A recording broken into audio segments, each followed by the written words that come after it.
देश के प्रधानमंत्री नरेंद्र मोदी जी की पॉपुलैरिटी बढ़ रही है। 12 करोड़ युवाओं को रोजगार हाथ में आ जाना चाहिए था, लेकिन हकीकत क्या है 6 सालों में कि आज देश में बेरोजगारी 45 सालों में अपने चरम पर पहुंच चुकी है। बेरोजगारी सबसे चरम पर है। राजनीतिक एजेंडों पर ये ढिंडोरा पीट रहे हैं। ट्रिपल तलाक हो, 370 धारा हो, आपका नागरिकता कानून हो, राजनीतिक एजेंडों पर ये अपने आप को कामयाब हो सकता है। देख रहे हो, क्योंकि इनके राजनीतिक एजेंडों पे, संघ के एजेंडों में ये मुद्दे 50 सालों में थे और लोगों ने अगर बहुमत दिया तो उस एजेंडों पे इनको काम करना था जो किया। लेकिन आर्थिक एजेंडे पर, देश की अर्थव्यवस्था के एजेंडे पर पूरी तरह फेल हुए हैं। सरकारों ने हथियार डाल दिए हैं। जय हिंद साथियों, आप सभी का स्वागत है। और आज केंद्र की सरकार अपने 6 साल, जी हाँ 10 सालों में से 2 टर्म उन्हें मौका मिला और 6 साल आज पूरे हो गए हैं, मात्र 4 साल और बचे हैं। अपनी वाहवाही की जा रही है, मातम है पूरे देश के अंदर। जी हाँ, मातम है। 1.5 लाख से ऊपर कोरोना वायरस की जो है वो आंकड़े पहुंच चुके हैं। हजारों लोग मौत के मुंह में जा चुके हैं। बिल्कुल अव्यवस्था ही अव्यवस्था है। और ऐसे मातम में भाजपा जश्न मना रही है। विपक्ष के तौर पर हमारा भी कुछ धर्म बनता है। विपक्ष का मतलब ये नहीं है कि हम सरकार की भी वाहवाही में हम लोग वाहवाही करें। विपक्ष का फर्ज क्या है?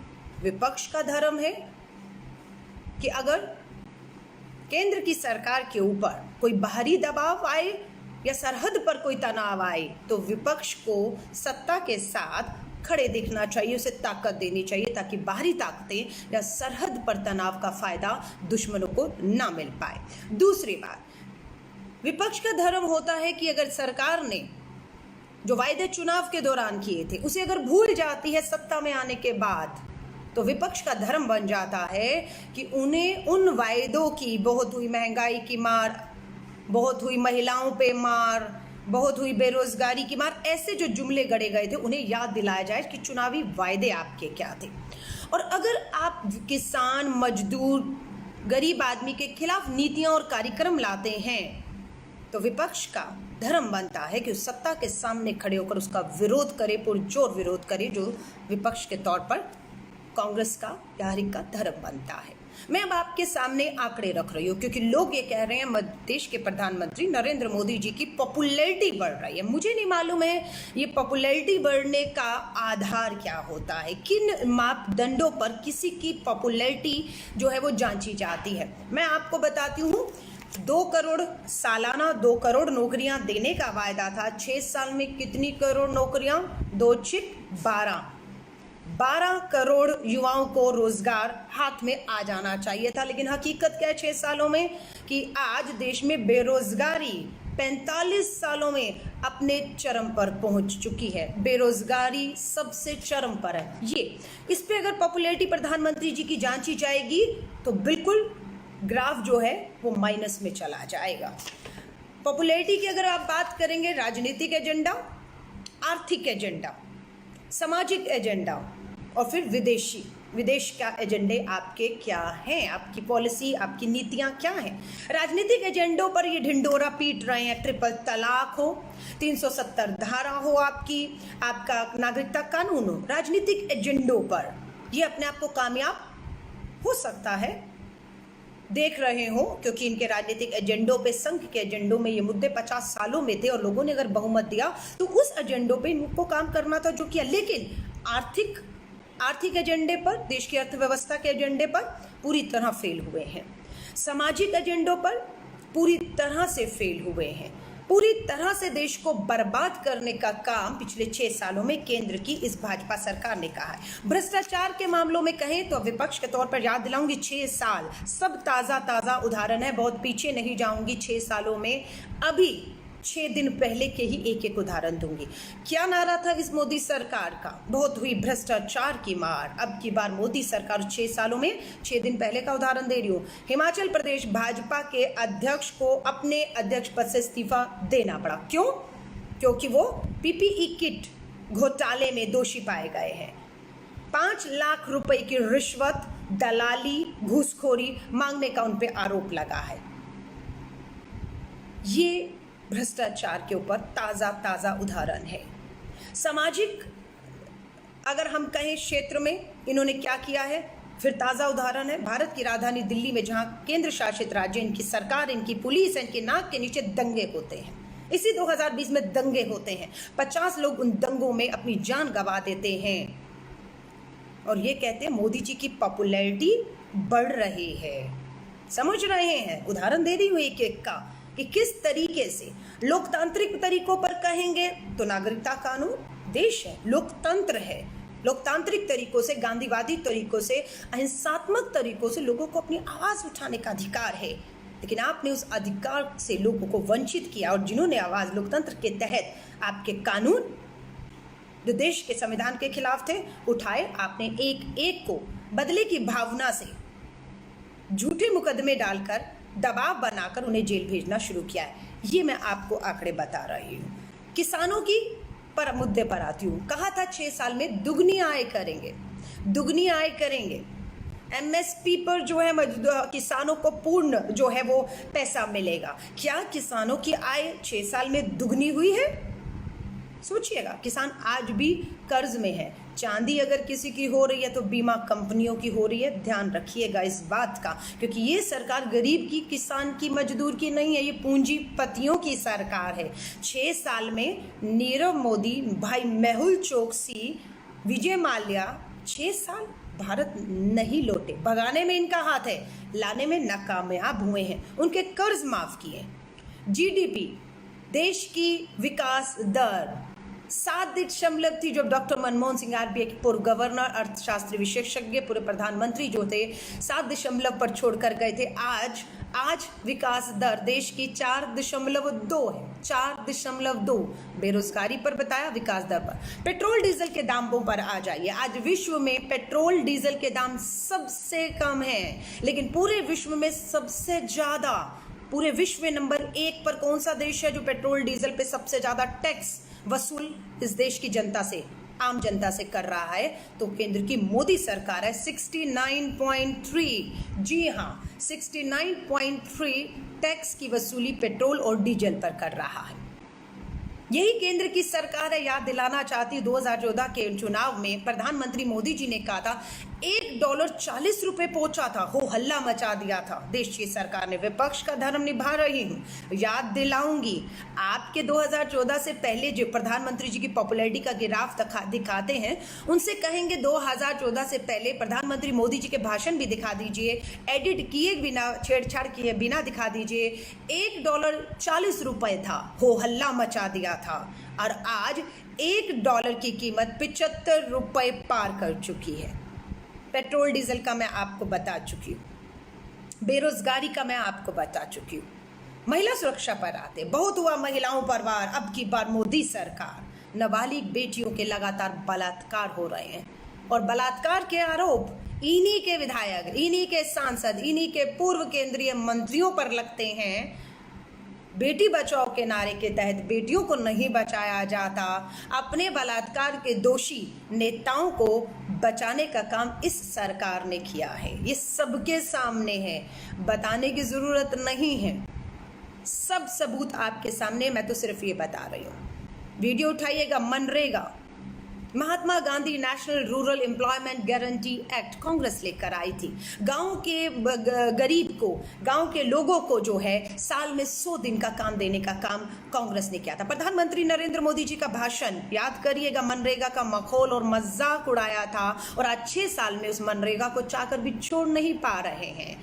40,000 करोड़ दावा करते कि हमने मनरेगा में खर्च किया। अरे, क्योंकि कांग्रेस के समय पर जुमले नहीं गढ़े गए थे, जुमले नहीं गढ़े गए थे, जमीन पर हकीकत में काम किया गया था। और आज इसीलिए हम एक कदम आगे बढ़ के मांग करते हैं कि मनरेगा में जो साल में 100 दिन का काम मिलता है, उसे 200 दिन का काम उस गरीब गांव में रहने वाले मजदूर जो अपने घरों में लौट चुका, उसके लिए आपको करना होगा। एफडीआई पर आती हूँ, फॉरेन डायरेक्ट इन्वेस्टमेंट। विरोध किया था प्रधानमंत्री नरेंद्र मोदी। अजय देश को खुदरा व्यापार को, छोटे व्यापारियों को तबाह कर देंगे, मॉल आ जाएगा, विदेशी निवेश आ जाएगा, विदेशी कंपनियां आ जाएंगी, देश तबाह हो जाएगा। कांग्रेस ने एफडीआई में कितना प्रतिशत तय किया था? 49.5, यानी कि 50% से कम की भागीदारी एफडीआई में विदेशी कंपनियों की रखी थी, और 51% भारत का हाथ ऊपर रहेगा। लेकिन आपने क्या किया? आपने तो इवन की सुरक्षा से, सेना के सुरक्षा उपकरणों से भी जो एफडीआई थी, उस एफडीआई को 49 से सीधा 74% पर ले गए हैं। यानी कि आपने फॉरेन डायरेक्ट इन्वेस्टमेंट में भी विदेशी लोगों का निवेश को जो है वो बढ़ावा देने का काम किया है। आपने जीएसटी का विरोध किया था, उठाइएगा कि जीएसटी से जो है वो मार पड़ेगी व्यापारियों के ऊपर, उसको लूटा जाएगा, ये आप उसका विरोध करते थे प्रधानमंत्री जी 2014 के अपने भाषणों में, देखिएगा। लेकिन इसी जीएसटी के बल पर आप देश की सरकार चला रहे हैं, व्यापारियों से जीएसटी के तहत आप पैसा लेकर। आधार का विरोध किया था प्रधानमंत्री नरेंद्र मोदी जी ने, जिनकी पॉपुलैरिटी सबसे ज्यादा बताई जा रही है। आज मात्र इसी एक आधार की वजह से जनधन खाते खुल पाए, और आज इसी आधार की वजह से ही मात्र इन जनधन खातों में सीधे पैसे भेजने का दावा जो है वो कोई और नहीं, केंद्र की मोदी सरकार खुद कर रही है। बात हुई थी चीन को आंखें लाल करके दिखाने की, पाकिस्तान को 56 इंच का सीना दिखाने की। आज तो नेपाल भी आंखें घूर घूर के प्रधानमंत्री जी को देख रहा है। चाइना हमारी सरहदों के अंदर आ चुका है। पाकिस्तान 56 इंच का सीना, पुलवामा जैसे, पठानकोट, नूरी फिल्में बनी, वाह वाह हुई, चुनाव जीत लिया, लेकिन आज भी मात्र राजनीतिक एजेंडे। कश्मीर में 370 धारा हटाना आपका राजनीतिक एजेंडा था। आप इसे कामयाबी कहते हैं, आप अपने एजेंडों को लागू करने को कामयाबी कहते हैं, और हम ये कहते हैं विपक्ष, आपका एजेंडा लागू करने के बाद देश को हासिल क्या होता है, कामयाबी उस पर निर्भर करती है। आप कामयाबी देखते हैं कि 370 धारा हटाना आपकी कामयाबी थी, लेकिन हम देखते हैं कि उस 370 धारा को हटाने के बाद कश्मीर को 3 भाग में बांट दिया, जम्मू कश्मीर और लद्दाख को अलग कर दिया, पूर्ण राज्य का दर्जा लेकर केंद्र शासित राज्य कर दिया, लोकतांत्रिक तरीकों से चुनी हुई सरकार को बर्खास्त करके राष्ट्रपति शासन लगा दिया, नोटबंदी करके आतंकवाद की कमर तोड़ने आप गए थे, लेकिन आज भी आतंकवाद की आग में कश्मीर चल रहा है। तो आपकी 370 धारा हटाना आपके लिए कामयाबी होगी, लेकिन हम अगर उस कामयाबी को एक कदम आगे बढ़कर आपके धारा 370 हटाने के बाद देखते हैं तो बर्बादी के अलावा कुछ नहीं मिला उस कश्मीर को और इस देश को, दोनों को कुछ नहीं मिला। दिल्ली के दंगे आपकी नाकामी, आपकी नाक के नीचे भारत की राजधानी दिल्ली में होते हैं। ये है, मुझे नहीं मालूम है ये जो पॉपुलैरिटी देखते हैं, अरे मोदी जी ने कुछ किया है तभी तो दोबारा और बहुमत लेकर आए हैं, उनकी पॉपुलैरिटी बढ़ रही है। तो मुझे ये लगता है कि ये जो भुखमरी के आंकड़े आ रहे हैं, हैप्पीनेस इंडेक्स में भारत 111 से 144 पहुंच चुका है। सर्वे बता रहे हैं कि लोग अब खुश नहीं हैं, क्योंकि वो बेरोजगार हैं, महंगाई से त्रस्त है वो मजदूर जिसकी नौकरियां छूट गई, वो त्राही कर रहा है। लेकिन इनकी पॉपुलैरिटी, महिलाओं में नेशनल क्राइम रिकॉर्ड ब्यूरो के आंकड़े बंद क्यों कर दिया आपने? पता लगना चाहिए ना, बहुत हुआ नारी पर वार। अब की बात मोदी सरकार के बाद नेशनल क्राइम रिकॉर्ड ब्यूरो के आंकड़े आने चाहिए थे देश के सामने, रोक क्यों दिए? क्योंकि वो आपको बेनकाब करते हैं। वो बताते हैं कि देश में महिलाओं के ऊपर, हमारी माँ बहन बेटियों के साथ अपराध कम नहीं हुए हैं, उल्टा आप ही के नेता उसमें शामिल हो चुके हैं। पूंजीपतियों से काला धन और उन्हें घसीट कर देश लाने की बात थी, उल्टा उनका कर्ज माफ करने की बात हुई।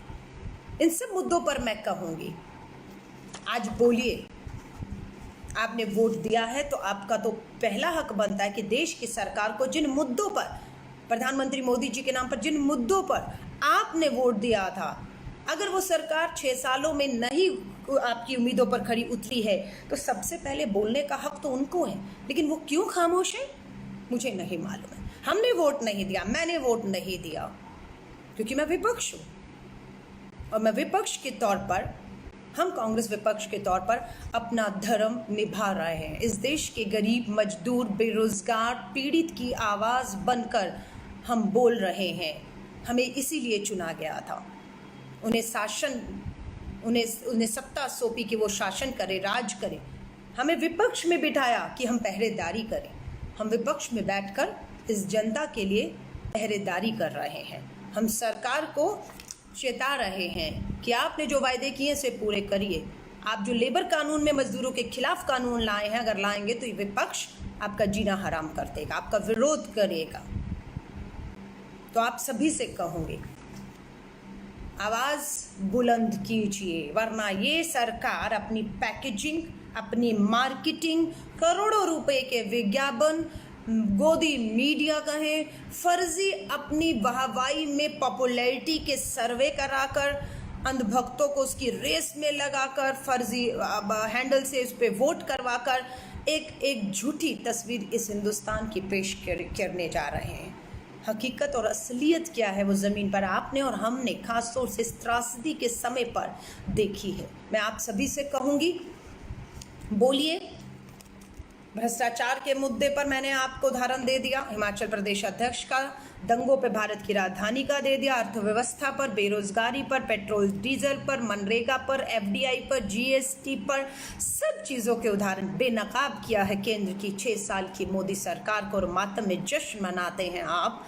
शर्म आनी चाहिए आपको, शर्म आनी चाहिए कि लोग भूख की कगार पे हैं, लोग बेरोजगार हो चुके हैं। आप उन्हें आर्थिक मदद नहीं देते, आप उन्हें कर्ज देने की बात करते हैं, आप उन्हें कर्ज देने की बात करते हैं। आप किसान का कर्ज माफ नहीं करते, आप छोटे छोटे कुटीर लघु उद्योगों का कर्ज माफ करने की बात नहीं करते, आप पूंजीपतियों का कर्ज माफ कर देते हैं। जब हम ये कहते हैं कि इस त्रासदी में कर्ज मत दीजिए, इस त्रासदी में लोगों को आर्थिक मदद कीजिए। जिस भारत की सरकार का अपना सालाना बजट ही 30 लाख करोड़ का है, वो भद्दा मजाक करते हैं, 20 लाख करोड़ का पैकेज घोषित कर देते हैं। और पैकेज में पता लगता है किसी के हाथ में कुछ नहीं आया, सिर्फ वो कर्जा है। आप जाएंगे तो आपको कर्ज मिल जाएगा, आप कर्ज ले लीजिएगा अगर आपको ज़रूरत है। आप समझ रहे हैं? बोलिए। स्पीकअप इंडिया के 10 करोड़ लोगों ने अपनी आवाज़ को बुलंद किया है। और आज 6 साल में 6 years India in pen, 6 year India in tears. Bharat आज आंसुओं में है, भारत आज पीड़ा में है। और आप इन भाजपा के लोगों से सवाल करेंगे तो आपको डराएंगे, आपको धमकाएंगे, आपके पर मानहानि के दावे करेंगे, आप पर एफआईआर करेंगे, आपको जेल भेजने की, क्योंकि सत्ता में है, ताकत में है, कानून इनकी जेब में है। ये आपको डराएंगे, धमकाएंगे। और अगर आप इनके पास जवाब नहीं होंगे, क्योंकि 6 साल में इतना काम किया है, इनके पास तो बताने के लिए समय कोई शब्द मुंह पे आना ही नहीं चाहिए था। लेकिन जब भी आप इनसे सवालों के जवाब पूछेंगे तो ये सोनिया गांधी, राहुल गांधी, प्रियंका गांधी, गांधी परिवार, नेहरू पर चले जाएंगे, ये नेहरू तक जाएंगे। लेकिन बेरोजगारी, भूखमरी, महिला सुरक्षा के ऊपर, देश की अर्थव्यवस्था के ऊपर, महंगाई के ऊपर तबाही, हाहाकार मचा हुआ है, इसके ऊपर जवाब नहीं देंगे, क्योंकि इनके पास जवाब नहीं है। इसीलिए हमेशा ये नेहरू से लेकर गांधी परिवार, प्रियंका गांधी, राहुल गांधी तक हमला करते हैं। क्योंकि ये जब ये नाम लेते हैं तो आप समझ लीजिएगा इन्होंने अपनी हार स्वीकार ली, इन्होंने अपनी नाकामियों को स्वीकार लिया है। क्योंकि हम बेरोजगारी पे पूछते हैं, इनके पास जवाब नहीं होता है। हम भुखमरी पर पूछते हैं, हम देश की अर्थव्यवस्था पे पूछते हैं, हम सरहद पर क्या हो रहा है पूछते हैं कि बताइए देश को क्या हो रहा है। लेकिन ये जवाब नहीं देते हैं। मैं आप सभी देशवासियों को कहूँगी, ये आपका और मेरा देश है। ये जो सत्ता में बैठे हैं ना, जाते जाते एक शब्द उनको कह देती हूँ। इनका ये कहना है कि देश की सरकार से कुछ सवाल कर रहा, देश पे सवाल खड़ा करना है। प्रधानमंत्री नरेंद्र मोदी जी को कुछ कहना, देश को कटघरे में खड़ा करना है। ये इनकी गलतफहमी है। मोदी सरकार देश नहीं है, देश की सरकार है। और उस देश की सरकार से देश हित में प्रश्न करने का, सवाल करने का, उनसे जवाब पाने का हमारा अधिकार है। और इस अधिकार से हमें कोई भी वंचित नहीं कर सकता। किसी गलतफहमी में मत रहिएगा कि आप देश की सरकार से सवाल करके आप देश को कटघरे में कर रहे हैं। नहीं, आप देश की सरकार से सवाल करके आप उसकी चुने हुए नुमाइंदों को, उनके प्रधानमंत्री, गृह मंत्रियों को, उनके श्रम मंत्रियों को, उनके रेल मंत्रियों को, उनके जो वित्त मंत्री को, उनके रक्षा मंत्रियों को आप सवालों के घेरे में लाते हैं। और ये करना, सवाल पूछना लोकतंत्र की हमारी आज़ादी है और हमें देश हित में सवाल पूछने होंगे, बिना डरे पूछने होंगे। मैं आप सभी को शुभकामनाएं देती हूँ। लॉकडाउन 5, जी हाँ, लॉकडाउन 5 की सुनने में आ रहा है, घोषणा हो चुकी है 31 जून तक। मैंने तो पहले ही कह दिया था ये लॉकडाउन अब धीरे धीरे खोल रहे हैं। 1.5 लाख लोग इसकी चपेट में आ चुके हैं। मैं आपसे फिर बार बार कह रही हूँ, सरकारों ने हथियार डाल दिए हैं, आपको खुला छोड़ दिया है कि अब अपनी जिम्मेदारी आप निर्भर बने, अपनी जिम्मेदारी खुद लीजिए। इसलिए कहूँगी, घरों में रहिए, जितना हो सके घरों में रहिए, एक दूसरे से दूरी बनाकर रखिए, हाथों को लगातार धोते रहिए, बाहर जाएं तो मास्क का इस्तेमाल, हैंड ग्लव्स का इस्तेमाल करें। बस मैं इन्हीं बातों के साथ आपको शुभकामनाएं देती हूँ और कहूँगी इस वीडियो को ज़्यादा से ज़्यादा वायरल कीजिएगा, ताकि पिछले 6 सालों की मोदी सरकार, भाजपा संघ सरकार की जो नाकामियां मैंने आपको गिनवाई हैं, उन्हें आप बेनकाब कर सके, उन्हें सवालों के कटघरे में खड़ा कर सके, ताकि इस देश के आम जन को, इस देश को जवाब मिल सके। मेरी शुभकामनाएं आप सभी के साथ हैं। जय हिंद, जय भारत।